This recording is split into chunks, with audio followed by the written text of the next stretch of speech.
ഈ തിളപ്പിക്കുന്ന വെള്ളത്തിൽ നമുക്ക് ഔഷധ ചൂർണങ്ങൾ ഇട്ടും തിളപ്പിക്കാവുന്നതാണ്.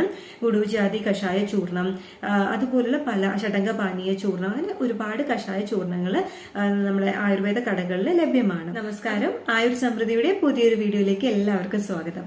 ഞാൻ ഡോക്ടർ ശ്രീലക്ഷ്മി രാജ്. ഇന്നത്തെ വീഡിയോയിൽ എലിപ്പനിയെ കുറിച്ചാണ് ഞാൻ നിങ്ങൾക്ക് വ്യക്തമാക്കി തരുന്നത്. വീഡിയോ അവസാനം വരെ കാണാൻ ശ്രമിക്കുക. ഇഷ്ടപ്പെടുകയാണെങ്കിൽ ലൈക്ക് ചെയ്യാനും സബ്സ്ക്രൈബ് ചെയ്യാനും ഷെയർ ചെയ്യാനും മറക്കരുത്. ഈ ഒരു ജൂൺ മാസത്തിൽ തന്നെ ഒട്ടനവധി കേസസ് ആണ് റിപ്പോർട്ട് ചെയ്യപ്പെട്ടത്. അതുപോലെ തന്നെ സംസ്ഥാനത്ത് മരണനിരക്കും കണ്ടിട്ടുണ്ട്. എന്തുകൊണ്ടാണ് എലിപ്പനി വന്നു കഴിഞ്ഞാൽ അത് മരണം വരെ സംഭവിക്കുന്നു എന്ന് നമ്മൾ ചിന്തിക്കാറുണ്ടോ? കാരണം ഈ ഒരു രോഗം കറക്റ്റ് ടൈമിൽ നമ്മൾ നിരീക്ഷിക്കാതെ പോവുക, അതുപോലെ കറക്റ്റ് ടൈം ചികിത്സ തേടാതിരിക്കുക എന്നിങ്ങനെ പല കാരണങ്ങളും അതിന്റെ പിന്നിലുണ്ടെന്ന് മനസ്സിലാക്കുക. നമ്മൾ പ്രോപ്പർ ആയിട്ട് ട്രീറ്റ്മെന്റ് എടുത്തിട്ടില്ലെങ്കിൽ നമ്മുടെ ഓർഗൻസിനെയും അത് തകരാറിലാക്കും. അതായത് വൃക്ക, കരള്, ശ്വാസകോശം, ഹൃദയം എന്ന് തുടങ്ങിയിട്ടുള്ള നമ്മുടെ വൈറ്റൽ ഓർഗൻസിനെയാണ് അത് ബാധിക്കുക. അത് ബാധിക്കുന്നത് മൂലം മരണത്തിലേക്ക് ലീഡ് ചെയ്യുന്നു എന്ന് കൂടി മനസ്സിലാക്കുക.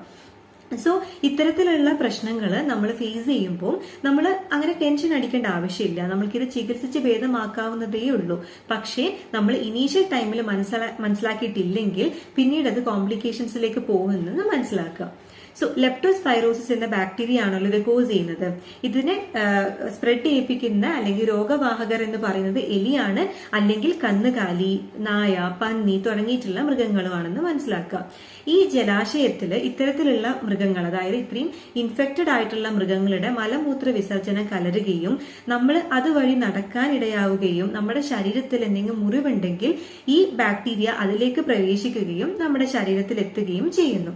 ഇതിന്റെ ഇൻക്യുബേഷൻ പീരീഡ് എന്ന് പറയുന്നത് 4 to 20 days ആണ്. അപ്പൊ ഇത്രയും ദിവസത്തിനുള്ളിൽ നമ്മുടെ ശരീരത്തിനുള്ളത് ഡെവലപ്പ് ചെയ്യുന്നു, അങ്ങനെ ലക്ഷണങ്ങൾ കാണിക്കുന്നു അല്ലെ. പ്രധാന ലക്ഷണങ്ങൾ എന്ന് പറയുന്നത് പനി, അതിശക്തമായിട്ടുള്ള പേശിവേദന, തലവേദന, കണ്ണിന് ചുവപ്പ് നിറം വരിക, ശരീരത്തിലെ പാടുകള്, മഞ്ഞപ്പിത്തം, അതുപോലെ മൂത്രത്തിന്റെ അളവ് കുറയുക എന്നിങ്ങനെ കുറച്ച് ലക്ഷണങ്ങൾ കാണാറുണ്ട്. രോഗനിർണയത്തിലും ചികിത്സയിലും കാലതാമസം വരുന്നത് കൊണ്ട് മാത്രമാണ് ഇത്തരത്തിലുള്ള എലിപ്പനി പോലുള്ള കണ്ടീഷൻ കോംപ്ലിക്കേഷൻസിലേക്ക് ലീഡ് ചെയ്യുന്നുള്ള കാര്യം നമ്മൾ മനസ്സിലാക്കാം.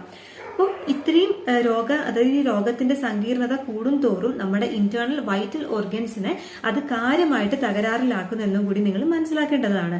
കരൾ, വൃക്ക, ശ്വാസകോശം, അതുപോലെ ഹൃദയം എന്നിവയൊക്കെ തകരാറിലാക്കി കഴിഞ്ഞാൽ നിങ്ങൾക്ക് ഊഹിക്കാവുന്നതേ ഉള്ളൂ അല്ലെ എന്തൊക്കെ പ്രശ്നങ്ങളാണ് നമ്മൾ നേരിടേണ്ടി വരിക എന്നുള്ളത്. അതുകൊണ്ട് തന്നെയാണ് മരണനിരക്കും ചെറിയ രീതിയിൽ കണ്ടുവരുന്നത്. പ്രോപ്പർ ആയിട്ടുള്ള ഡയഗ്നോസിസും പ്രോപ്പർ ആയിട്ടുള്ള ട്രീറ്റ്മെന്റ്സും ഒന്നും എടുത്തിട്ടില്ലെങ്കിൽ ഒബ്വിയസ്ലി കോംപ്ലിക്കേഷൻസിലേക്ക് ഇത് ലീഡ് ചെയ്യുമെന്ന് മനസ്സിലാക്കാം. അപ്പോൾ ഇത്തരത്തിലുള്ള ജലാശയങ്ങൾ, അതായത് മലിനമായിട്ടുള്ള ജലാശയങ്ങളിൽ ഇത്തരത്തിലുള്ള മൃഗങ്ങൾ, അതായത് ഇൻഫെക്റ്റഡ് ആയിട്ടുള്ള മൃഗങ്ങളുടെ മലമൂത്ര വിസർജനം കൂടി കലർന്നു കഴിഞ്ഞാൽ വളരെ പെട്ടെന്നായിരിക്കും അത് സ്പ്രെഡ് ആവുക. അപ്പോൾ ഡയറക്റ്റ് സ്പ്രെഡും ഉണ്ട്, ഇൻഡയറക്റ്റ് സ്പ്രെഡും ഉണ്ട്. ഡയറക്റ്റ് സ്പ്രെഡ് എന്ന് പറയുമ്പോൾ ഈ മുറിവോട് കൂടിയിട്ടുള്ള ഒരു കാലുമായിട്ട് അല്ലെ നമ്മുടെ ശരീരത്തിൽ എന്തെങ്കിലും മുറിവുണ്ടെങ്കിൽ നമ്മൾ ഇത്തരത്തിലുള്ള വെള്ളത്തിലൂടെ നടക്കുകയോ അല്ലെങ്കിൽ വീഴുകയോ എന്തെങ്കിലും ചെയ്ത് കഴിഞ്ഞാൽ ഡയറക്ട്ലി നമ്മുടെ ശരീരത്തിലേക്ക് ബാക്ടീരിയ പ്രവേശിക്കും. എന്നാൽ ഇൻഡയറക്റ്റ് സ്പ്രെഡ് എന്ന് പറയുന്നത് ഇങ്ങനെയുള്ള ഇൻഫെക്റ്റഡ് ആയിട്ടുള്ള ജലം അല്ലെങ്കിൽ ഇത്തരത്തിലുള്ള ഇൻഫെക്റ്റഡ് ആയിട്ടുള്ള എലികളോ അതിന്റെ മലമൂത്ര വിസർജനത്തിൽ ഇരുന്നിട്ടുള്ള ഈച്ചകള് നമ്മുടെ ഫുഡിൽ വന്നിരിക്കുകയാണെങ്കിൽ അതുവഴിയും അത് സ്പ്രെഡ് ആവാൻ ചാൻസസ് ഉണ്ട്. പിന്നെയുള്ള സംശയം എന്ന് പറയുന്നത് നമ്മൾക്കിപ്പോൾ മുറിവോ കാര്യങ്ങളോ ഉണ്ടെങ്കിൽ മാത്രമല്ലേ നമ്മൾ ഇത്തരത്തിലുള്ള മലിനമായിട്ടുള്ള ജലത്തിലൂടെ നടന്നാൽ ഇൻഫെക്റ്റഡ് ആവുള്ളൂ എന്നൊരു ഡൗട്ട് എല്ലാവർക്കും ഉണ്ട്. പക്ഷേ നമ്മുടെ മ്യൂക്കസ് അല്ലെങ്കിൽ മ്യൂക്കസ് ആയിട്ടുള്ള ലെയർ എവിടെയൊക്കെ ഉണ്ടോ അതുവഴിയൊക്കെ അത് സ്പ്രെഡ് ആവും. നമ്മളെ കണ്ണിലേക്ക്, നമ്മളെ മൂക്കിലേക്കൊക്കെ ആ വെള്ളം തെറിച്ചു കഴിഞ്ഞാൽ, ഇൻഫെക്റ്റഡ് ആയിട്ടുള്ള വെള്ളം തെറിച്ചു കഴിഞ്ഞാൽ ഒബ്വിയസ്ലി അത് എലിപ്പനിയിലേക്ക് ലീഡ് ചെയ്യുന്നെന്ന് മനസ്സിലാക്കും. അപ്പൊ അലോപ്പതിയിൽ പറയാനുണ്ടെങ്കിൽ അതിനെ പ്രതിരോധിക്കാൻ മെഡിസിൻസ് ഉണ്ട് അല്ലെ. അപ്പം അത്തരത്തിലുള്ള ടാബ്ലറ്റ്സ് നിങ്ങൾ കഴിക്കുന്നുണ്ട് വിരോധമില്ല. കാരണം ഈ രക്ഷാപ്രവർത്തകരൊക്കെ എന്തായാലും അത്തരത്തിലുള്ള പ്രിക്കോഷൻസ് എടുക്കേണ്ടതാണ്. എന്നാൽ ആയുർവേദത്തിലേക്ക് വരികയാണെങ്കിൽ പലതരത്തിലുള്ള മരുന്നുകൾ ലഭ്യമാണ്. ഓരോ ആൾക്കാരുടെ ശരീരപ്രകൃതി അനുസരിച്ചും അല്ലെങ്കിൽ ഒരു പാൻഡമിക് എപ്പിഡമിക് കണ്ടീഷൻ അനുസരിച്ചിട്ടുള്ള മെഡിസിൻസും നമ്മൾ ആയുർവേദ ഡിസ്പെൻസറികളിൽ നിന്നും അല്ലെങ്കിൽ ഹോസ്പിറ്റലിൽ നിന്നും നമ്മൾ കൊടുക്കാറുണ്ട്. മറ്റു അസുഖങ്ങളും അല്ലെങ്കിൽ മറ്റു മരുന്നുകളും ഒക്കെ കഴിക്കുന്ന കുറച്ച് പേരുണ്ടാവുമല്ലോ, ചെറിയൊരു ശതമാനം ആൾക്കാർ. അവർ കുറച്ചുകൂടി ശ്രദ്ധിക്കേണ്ടതാണ്. പുറത്തൊക്കെ പോകുന്ന സമയത്ത് മാക്സിമം ബൂട്ട് ധരിക്കുക, ഒരു സാനിറ്റൈസറും അതുപോലെ അഥവാ നിങ്ങൾക്ക് ഇത്തരത്തിലുള്ള വെള്ളമായിട്ട് കോണ്ടാക്ട് വന്നിട്ടുണ്ടെങ്കിൽ ദയവ് ചെയ്ത് നന്നായിട്ട് സോപ്പ് ഉപയോഗിച്ചോ ഡെറ്റോൾ ഉപയോഗിച്ചോ നന്നായിട്ട് കഴുകി വൃത്തിയാക്കുക. അപ്പൊ ഇത്തരത്തിലുള്ള കാര്യങ്ങളും കൂടി നിങ്ങളൊന്ന് ശ്രദ്ധിക്കുക. കരളിനെ ബാധിച്ചാൽ മഞ്ഞപ്പിത്തം ഉണ്ടാകും, അതുപോലെ തന്നെ കരളിന്റെ ഫംഗ്ഷൻ കുറയും. എന്നാൽ വൃക്കയെ ബാധിച്ചാൽ വൃക്ക തകരാറിലാകും, ക്രിയാറ്റിനിൻ ലെവൽ കൂടും, അതുപോലെ തന്നെ മൂത്രത്തിന്റെ അളവ് കുറയും എന്നിങ്ങനെയും കുറച്ച് കാര്യങ്ങളുണ്ട്. നമ്മുടെ റെസ്പിറേറ്ററി ട്രാക്ടിനെ ബാധിക്കുകയാണെങ്കിൽ ശ്വാസ തടസ്സം, അതുപോലെ ചുമ പോലുള്ള പല പ്രശ്നങ്ങളും നമ്മൾ ഫേസ് ചെയ്യേണ്ടി വന്നേക്കാം. ഹൃദയത്തെ ബാധിക്കുകയാണെങ്കിൽ മയോകാർഡൈറ്റിസ്, ശ്വാസം മുട്ട്, അതുപോലെ BP പെട്ടെന്ന് ലോ ആവുക, അങ്ങനെ ഒത്തിരി കോംപ്ലിക്കേഷൻസിലേക്ക് അത് ലീഡ് ചെയ്യുന്നുണ്ട്. നമ്മൾക്ക് എങ്ങനെയാണ് ഇത് പ്രിവെന്റ് ചെയ്യുന്നത് നോക്കാം. അതായത് ചെളിയിലോ അല്ലെങ്കിൽ വെള്ളം കെട്ടിക്കിടക്കുന്ന സ്ഥലങ്ങളിലൊന്നും നിങ്ങൾ ഇറങ്ങാതിരിക്കുക. അഥവാ രക്ഷാപ്രവർത്തനത്തിന് വേണ്ടി ഇറങ്ങുന്നുണ്ടെങ്കിൽ ബൂട്ടോ അങ്ങനെയുള്ള എന്തെങ്കിലും കാര്യങ്ങൾ നിങ്ങൾ ധരിക്കുക, ഗ്ലൗസും കാര്യങ്ങളൊക്കെ. ഒന്നുമില്ലെങ്കിൽ അറ്റ്ലീസ്റ്റ് ഒരു പ്ലാസ്റ്റിക് കവറെങ്കിലും നിങ്ങൾ കെട്ടുന്നെന്ന് ഉറപ്പ് വരുത്തുക. പ്രോപ്പറായിട്ട് കഴുകുക, ഹാൻഡ് വാഷ് അതുപോലെ തന്നെ സോപ്പും എല്ലാം ഉപയോഗിച്ച് കൈയും കാലും ഒക്കെ വൃത്തിയായിട്ട് കഴുകേണ്ടതാണ്. അപ്പൊ ഇങ്ങനെയുള്ള കുറച്ച് ഹൈജീനും നിങ്ങൾ മെയിൻറ്റെയിൻ ചെയ്യാം. രക്ഷാപ്രവർത്തനത്തിനൊക്കെ ഇറങ്ങുന്ന ആൾക്കാർ മിക്കതും ഡോക്സിസൈക്ലിൻ പോലുള്ള ആന്റിബയോട്ടിക് ഒക്കെ കഴിച്ചിട്ടായിരിക്കും ഇറങ്ങുന്നത്. എന്നാൽ അതിന്റെ കൂടെ തന്നെ നമുക്ക് ആയുർവേദ മരുന്നുകളൊക്കെ കഴിക്കാവുന്നതാണ്. കാരണം ഡോക്സിസൈക്ലിൻ കഴിക്കുന്ന സമയത്ത് കുറച്ചധികം റെസ്ട്രിക്ഷൻസ് ഉണ്ടെന്ന് തോന്നുന്നു. For example milk and milk products immediately കഴിക്കാൻ പാടില്ല, കാരണം ചിലപ്പോൾ അത് സൈഡ് എഫക്ട്സ് ആയിട്ടുള്ള കുറച്ച് ഇഷ്യൂസ് കോസ് ചെയ്യാം എന്നിങ്ങനെ കുറച്ച് കാര്യങ്ങൾ ഉണ്ട്. അപ്പൊ അതുകൊണ്ട് തന്നെ നിങ്ങൾ അത് ആലോചിച്ച് ടെൻഷൻ അടിക്കേണ്ട ആവശ്യമില്ല. ആയുർവേദത്തിൽ നമുക്ക് പ്രതിരോധിക്കാനുള്ള നല്ല മരുന്നുകൾ ഉണ്ടെന്ന് മനസ്സിലാക്കാം. ഏതൊക്കെ ടെസ്റ്റാണെന്ന് ചോദിച്ചു കഴിഞ്ഞാൽ ഒരു കംപ്ലീറ്റ് ബ്ലഡ് കൗണ്ട് CBC ചെയ്യാം, ലെപ്റ്റോസ്പൈറോസിസ് IgM ചെയ്യാം, അതുപോലെ കൾച്ചർ ചെയ്യാം. കൾച്ചർ ചെയ്യുകയാണെങ്കിൽ കുറച്ചുകൂടി ടൈം എടുക്കും അത്, പക്ഷെ എന്നാലും നല്ല കറക്റ്റ് വാല്യൂസ് ആയിരിക്കും നമുക്കത് ലഭിക്കാം. അതുപോലെ തന്നെ PCR, അങ്ങനെ ഒട്ടനവധി ടെസ്റ്റ് ഉണ്ട്.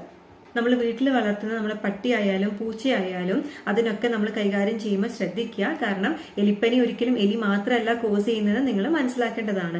എപ്പോഴും നിങ്ങൾ അത് കോണ്ടാക്ട് വന്നു കഴിഞ്ഞാൽ ഉടനെ പോയിട്ട് കൈ ഹാൻഡ് വാഷ് ഇട്ടിട്ടോ സോപ്പ് ഇട്ടിട്ടോ നന്നായിട്ട് കഴുകാൻ ശ്രമിക്കേണ്ടതാണ്. വിശ്രമം വളരെ ഇമ്പോർട്ടന്റ് ആണ്. ലഘുവായിട്ടുള്ള ആഹാരം, അതായത് ഈസിലി ഡൈജസ്റ്റബിൾ ആയിട്ടുള്ള ഫുഡ് മാത്രം നിങ്ങൾ കഴിക്കുക. എരിവ്, പുളി, ഗുരു അതായത് ഹെവി ആയിട്ടുള്ള ആഹാരങ്ങൾ കഴിക്കുന്നത് മാക്സിമം നിങ്ങൾ കുറയ്ക്കേണ്ടതാണ്. തിളപ്പിച്ചാറ്റിയ വെള്ളം മാത്രം കുടിക്കുക.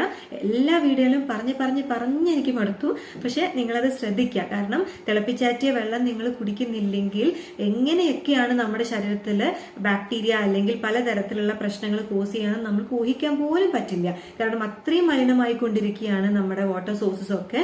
അതുകൊണ്ട് ദയവ് ചെയ്ത് നിങ്ങൾ നന്നായി വെട്ടി തിളപ്പിച്ചതിന് ശേഷം, അതായത് തിള വരുമല്ലോ, തിള വന്നിട്ട് ഈവൻ ഒരു 3, 4, 5 മിനിറ്റ് നന്നായി തിളച്ചതിന് ശേഷം അത് തിളപ്പിച്ചാറ്റിയ ആ ഒരു ലൂക്വാം ടെക്സ്ചറിൽ നിങ്ങൾക്ക് സിപ്പായിട്ട് കുടിക്കാവുന്നതാണ്. അപ്പൊ അതൊന്ന് ശ്രദ്ധിക്കുക. ഈ തിളപ്പിക്കുന്ന വെള്ളത്തിൽ നമുക്ക് ഔഷധ ചൂർണങ്ങൾ ഇട്ടും തിളപ്പിക്കാവുന്നതാണ്. ഗുഡുജാതി കഷായ ചൂർണം, അതുപോലുള്ള പല ഷഡംഗ പാനീയ ചൂർണം, അങ്ങനെ ഒരുപാട് കഷായ ചൂർണങ്ങൾ നമ്മളെ ആയുർവേദ കടകളിൽ ലഭ്യമാണ്.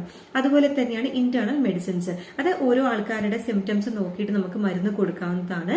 ഫോർ എക്സാമ്പിൾ പടോല ഗണാതി കഷായം, അതുപോലെ തന്നെ വില്ലുവാതി ഗുളിക, സുദർശനം ടാബ്ലറ്റ് എന്നിങ്ങനെ നമ്മൾ ഒരു 3 ആഴ്ചയോളം കണ്ടിന്യൂസ് ആയിട്ട്, അതായത് ഈ മരുന്ന് മാത്രമല്ല ഓരോ സിംറ്റംസിനനുസരിച്ചിട്ടുള്ള മെഡിസിൻസ് ഒരു കണ്ടിന്യൂസ് ഒരു 3 വീക്കോളം നമ്മൾ കഴിച്ചു കഴിഞ്ഞാൽ നമ്മുടെ ഇമ്മ്യൂണിറ്റി ബൂസ്റ്റ് ചെയ്യാനും നമുക്ക് ഇത്തരത്തിലുള്ള പ്രശ്നങ്ങളെ പ്രിവെന്റ് ചെയ്യാനും സാധിക്കുമെന്ന് മനസ്സിലാക്കുക. അപ്പൊ കുറച്ചൊരു ഐഡിയ നിങ്ങൾക്ക് കിട്ടിയിട്ടുണ്ടല്ലോ അല്ലെ? അതുപോലെ പറ്റുന്ന രീതിയിൽ സ്റ്റീം എടുക്കുക, മാക്സിമം ഹൈജീൻ നമ്മൾ മെയിൻറ്റെയിൻ ചെയ്യാൻ നോക്കുക. കഷായ പൊടിയൊക്കെ നമുക്ക് സൂക്ഷ്മ ചൂർണം, ചെറിയ ചൂർണങ്ങളായിട്ട് ലഭിക്കുന്നുണ്ടെങ്കിൽ അത്രയും നല്ലതാണ്. അതായത് കഷായത്തിനേക്കാളും കുറച്ചുകൂടി ബെറ്റർ സൂക്ഷ്മ ചൂർണം ഇട്ട് നമ്മൾ തിളപ്പിക്കുന്നതായിരിക്കും. അതായത് ഇപ്പോൾ 1 ടീസ്പൂൺ, ഓൾമോസ്റ്റ് ഒരു 5 ഗ്രാം ഇത്തരത്തിലുള്ള കഷായ പൊടികൾ, ഇപ്പൊ പടോല ഗണാതി കഷായത്തിന്റെ പൊടിയാണെങ്കിൽ അതൊരു 1 ടീസ്പൂണോ 5 ഗ്രാം എടുത്തിട്ട് ഒരു 1/2 ഗ്ലാസ് 1 ഗ്ലാസ് വെള്ളത്തിൽ നന്നായിട്ട് തിളപ്പിച്ചിട്ട് ഒന്ന് കുറുക്കിയിട്ട് ഒരു 1/2 ഗ്ലാസ് ആക്കിയിട്ട് നമുക്ക് അരിച്ച് കുടിക്കാവുന്നതാണ്. കുഞ്ഞു കുട്ടികൾക്കൊക്കെ ആണെങ്കിൽ, അതായത് ഒരു 6 to 12 ഇയേഴ്സ് ഇൻ ബിറ്റ്വീൻ ആണെങ്കിൽ ഒരു 1/2 പോർഷൻ തന്നെ കൊടുക്കാം. എന്നാൽ അതിൽ താഴെ കുട്ടികൾക്കാണെങ്കിൽ ഒരു 1/4 ഡോസ് കൊടുക്കാവുന്നതാണ്. അഡൽട്ട് ഡോസേജിന് പ്രശ്നമില്ല, നമ്മൾ നോർമലി കഴിക്കുന്ന കഷായം പോലെ നമുക്ക് കുടിക്കാവുന്നതാണ്. ടാബ്ലറ്റ്സ് ആയിട്ടുള്ള സുദർശനം ടാബ്ലറ്റ്, വില്ലുവാതി ടാബ്ലറ്റ് ഒക്കെ നിങ്ങളുടെ ശരീര പ്രകൃതിക്ക് അല്ലെങ്കിൽ രോഗത്തിന് യോജിച്ചതാണെങ്കിൽ ഒബ്വിയസ്ലി മോർണിംഗ്, ആഫ്റ്റർനൂൺ, നൈറ്റ് ഒക്കെ ഓരോന്ന് വീതം നിങ്ങൾക്ക് 3 നേരം കഴിക്കാവുന്നതാണെന്ന് മനസ്സിലാക്കുക. എപ്പോഴും ഭക്ഷണത്തിന് 1 മണിക്കൂർ മുമ്പ് കഴിക്കുന്നതായിരിക്കും കുറച്ചുകൂടി നല്ലത്. ഓരോ ആൾക്കാരുടെ ഗട്ട് ഹെൽത്ത്, അതായത് ചിലപ്പോൾ അസിഡിറ്റിയോ അല്ലെങ്കിൽ ഗാസ്ട്രിക് ഇഷ്യൂസ് ഒക്കെ ഉണ്ടെങ്കിൽ അതും നോക്കിയിട്ടായിരിക്കും മെഡിസിൻ സജസ്റ്റ് ചെയ്യുക. അപ്പോൾ ഓരോ ഡോക്ടറിന്റെ യുക്തി പ്രകാരം 1 hour ബിഫോർ ഫുഡ് അല്ലെങ്കിൽ 1 hour ആഫ്റ്റർ ഫുഡ് ഒക്കെ പറയാറുണ്ട്. ദേഹം കഴുകാനായിട്ട് അണുനാശക ഔഷധ ദ്രവ്യങ്ങൾ നിങ്ങൾക്ക് യൂസ് ചെയ്യാം. വേപ്പ്, അതുപോലെ മഞ്ഞൾ, ഇതൊക്കെ ഇട്ടിട്ട് നമ്മൾക്ക് തിളപ്പിച്ച വെള്ളത്തിൽ കുളിക്കുന്നതും വളരെ നല്ലതായിരിക്കും. അതുപോലെ ഇങ്ങനെ മലിനമായിട്ടുള്ള ജലത്തിൽ പോകുന്നുണ്ടെങ്കിൽ കുറച്ച് വേപ്പെണ്ണ എടുത്ത് വളരെ മൈൽഡായിട്ട് ആ മുറിവിന്റെ ഭാഗത്തോ നമ്മുടെ ബോഡി പാർട്സിൽ എവിടെയൊക്കെയാണോ കുറച്ച് ഇഷ്യൂസ് ഉള്ളത് അവിടെ നമുക്ക് മൈൽഡായിട്ട് അപ്ലൈ ചെയ്ത് കൊടുക്കാവുന്നതാണ്. ഇങ്ങനെയുള്ള കുറച്ച് പ്രിവെന്റീവ് മെഷേഴ്സ് കൂടി നിങ്ങളൊന്ന് ആലോചിക്കേണ്ടതാണ്. കിണറിലെ വെള്ളം നല്ല രീതിയിൽ അണുനശീകരിച്ചു എന്ന് നോക്കുക. അതായത് സൂപ്പർ ക്ലോറിനേഷൻ ആണ് നമ്മൾ ചെയ്യേണ്ടത്. അതായത് എപ്പോഴെങ്കിലും ഒരു പ്രാവശ്യം ക്ലോറിനേഷൻ ചെയ്തിട്ട് കാര്യമില്ല, റിക്കറന്റ് ആയിട്ട് നമ്മൾ സൂപ്പർ ക്ലോറിനേഷൻ തന്നെ ചെയ്യേണ്ടതാണെന്ന് മനസ്സിലാക്കാം. ഇങ്ങനെയുള്ള ബാക്ടീരിയാസ് ഇത്തരത്തിലുള്ള വെള്ളത്തിൽ നിൽക്കുന്നുണ്ടെങ്കിൽ, മലിനമായിട്ടുള്ള വെള്ളത്തിൽ നിൽക്കുന്നുണ്ടെങ്കിൽ ഓൾമോസ്റ്റ് കുറേ പീരീഡോളം അതിനവിടെ നിൽക്കാനുള്ള ശേഷിയുണ്ട് കേട്ടോ. അപ്പോൾ നമ്മൾ മാക്സിമം നമ്മൾ സെക്യൂർ ആയിട്ട് അത് മെയിൻറ്റെയിൻ ചെയ്യുക, നല്ലൊരു ഹൈജീൻ മെയിൻറ്റെയിൻ ചെയ്യുക, പ്രിവെന്റ് ചെയ്യുക. Prevention is better than cure എന്ന് പറയുന്ന പോലെ എപ്പോഴും പ്രിവെന്റ് ചെയ്യുക. ബോഡീന്റെ ഇമ്മ്യൂണിറ്റി കൂട്ടാം. അത്തരത്തിലുള്ള മരുന്നുകളും ആയുർവേദ രീതികളും ഒക്കെ നിങ്ങൾക്ക് സ്വീകരിക്കാവുന്നതാണ്. അപ്പൊ എന്തെങ്കിലും ഡൗട്ട് ഉണ്ടെങ്കിൽ നിങ്ങൾക്ക് കമന്റ് ബോക്സിൽ നൽകാം. അടുത്തൊരു ദിവസം കാണുന്നത് വരെ നന്ദി, നമസ്കാരം.